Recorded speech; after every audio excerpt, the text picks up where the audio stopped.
today I am going to start the exercise of the chemistry chapter first, matter. In this video we will do the exercise and shall we start? Objective questions. Choose the correct option. First is, which of the following statement is correct? Intermolecular space is the largest in the solid state. Intermolecular force is the strongest in solid state. Intermolecular force is strongest in liquid state. Intermolecular force is strongest in gaseous state. The correct one is intermolecular force is the strongest in solid state. B1. Second, which of the following statement is false? Now here we find out the false statement. The kinetic energy of the particles decreases with increasing temperature. The law of conservation of mass is obeyed by chemical reactions. Matter can be changed from one form to another. Matter cannot be created. These all three blue lines are correct. So the false statement is A1. The kinetic energy of particles decreases with increasing temperature. Next, friends, filling the blanks. The intermolecular space is in a substance dash with increasing intermolecular force. What with increasing intermolecular force? What happened? It decreases. Answer is decreases. Evaporation of a liquid is faster at what temperatures? Higher temperatures. A gas is compressed easily because of its dash intermolecular force. Large intermolecular force. Among ice, water and water vapor, the intermolecular force is dash in water vapor. What happens to the intermolecular force in water vapor? It becomes weakest. Fifth one, the kinetic energy of a particle dash on cooling. It decreases on cooling. Next, friends, true false. First one is, a liquid does not evaporate below its boiling point. It is false statement because here is does not, but it does. The collision among the particles in a liquid cause it to evaporate. Yes, it is true statement. When a substance is heated, the kinetic energy of the particles decreases. No, this is the false statement because it not decreases, it increases.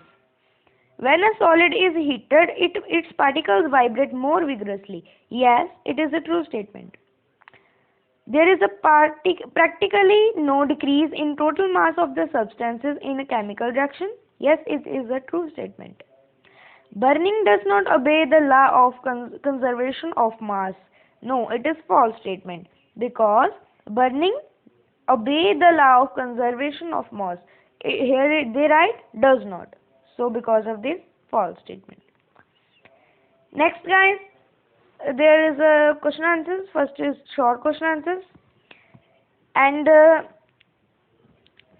I have explained all the whole chapter in past videos. So I have given the link of that 3 videos. I have divided them in 3 parts. So I will send the link of all the 3 videos in description so you can understand from that concept. Number 1, what are the 3 states of matter? As we know that there are 3 states of matter, that are solid, liquid and gas. Arrange solids, liquids and gases in order of increasing intermolecular space. So here we should arrange solids, liquid and gases in order of increasing intermolecular space. That is this: solid, then liquid, then gas.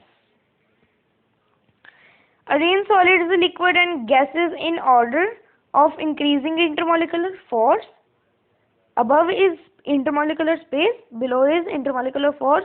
When intermolecular force will increase, that when we intermolecular forces increase, then we arrange in this way, that first gas, then liquid, then solid.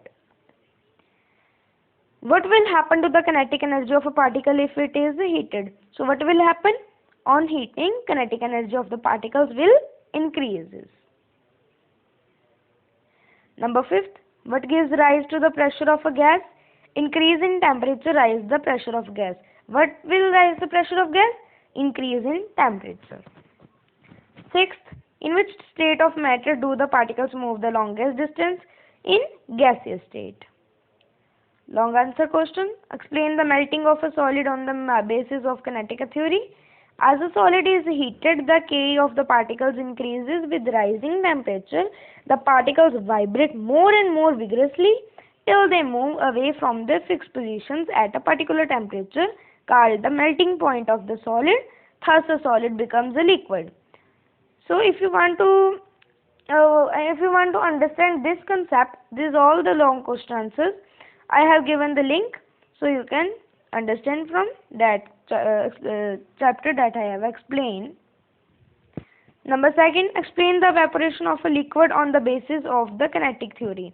So as we know, we have to explain that when evaporation of a liquid on the basis of kinetic energy. So here we have to explain the evaporation of liquid on the basis of kinetic theory. The particles in the liquid are in continuous motion, during which they collide among themselves. If they collide strongly,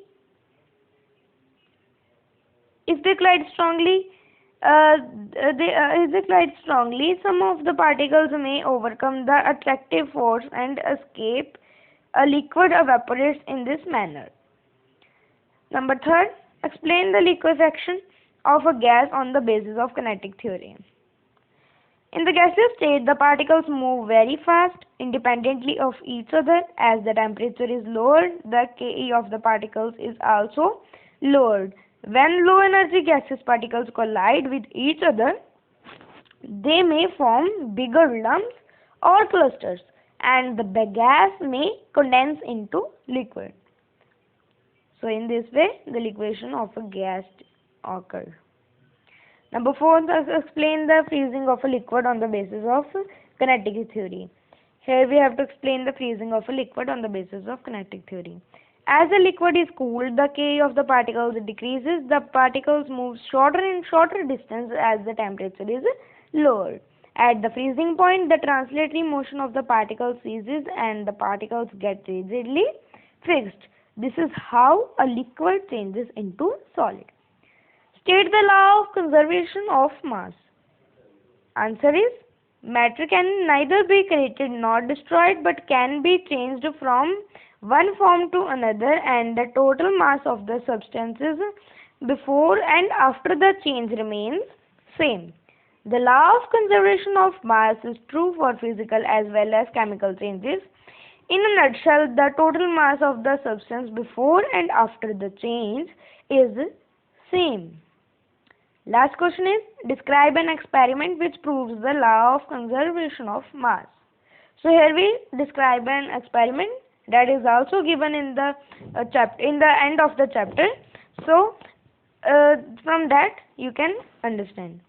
Put a small tube or bottle containing a solution of barium chloride into a conical flask. Place some sodium sulfate solution in the flask with the help of dropper carefully, ensuring that the two substances do not come in contact with each other. Close the mouth of the flask with the cork and weigh the flask and swirl it slowly. A white precipitate is formed. Leave the flask for some time and weigh it again. You will find that there is no change in the weight of flask. So here is the end of the exercise, and in this video I have explained all the exercise, bookwork and question answers. So if you want to listen more my further videos that I will upload, so please subscribe and like my channel. Thanks for watching.